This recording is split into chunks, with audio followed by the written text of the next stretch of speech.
Жарлыкка кол коюлгандан тартып 10 күндүн ичинде аттестацияны өткөрүүнүн жол жоболору иштелип чыгат. Бул убакыттын ичинде тиешелүү кызмат аттестациядан өтүүгө милдеттендирилгендердин тизмесин тактап чыгат.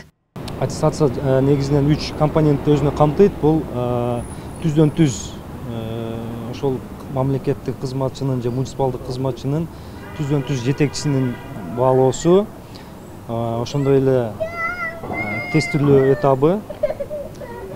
Үчүнчү этап бул маектешүү этабы болуп саналат. Жалпысынан болуп ушул 3 этап 30 балдык шкала менен бааланат. Мамлекеттик жана муниципалдык органдар тизмени даярдаган соң атайын тартип менен аттестация башталат. Кызматчыларды аттестациялоо төмөнкү принциптерде жүргүзүлөт. Объективдүүлүк, бир түрдүүлүк, ачыктык, мыйзамдуулук, туруктуулук. Аттестация туруктуу негизде, бирок 2 жылда бир жолудан көп эмес өткөрүлөт. Кезексиз аттестацияны өткөрүүгө жол берилбейт.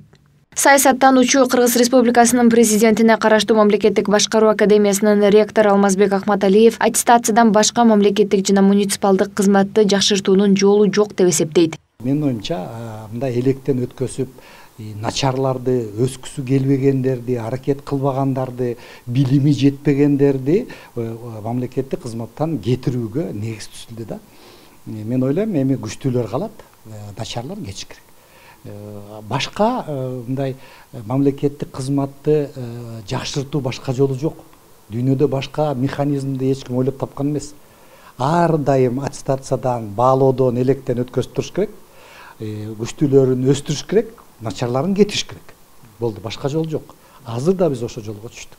Буга чейин 2017 жылы кабыл алынган мыйзам боюнча аттестациянын ордуна баалоо жүрчү. Бирок ал өзүнүн жемишин бере албагандыктан мурунку аттестациялоо механизмин киргизүү чечими президент тарабынан кабыл алынган. Эми аттестациядан кимдер өткөрөт? Ал үчүн атайын комиссиянын курамы түзүлөт. Ал 9 кишиден кем болбошу керек. Ага мамлекеттик органдардын жана жарандык коомдун дагы өкүлдөрү кирет. Аттестациядан бардык мамлекеттик жана муниципалдык кызматкерлер өтпөйт. Бул электен өтпөй тургандар да бар. Төмөнкү кызматчылар аттестациядан өткөрүлүүгө тийиш эмес.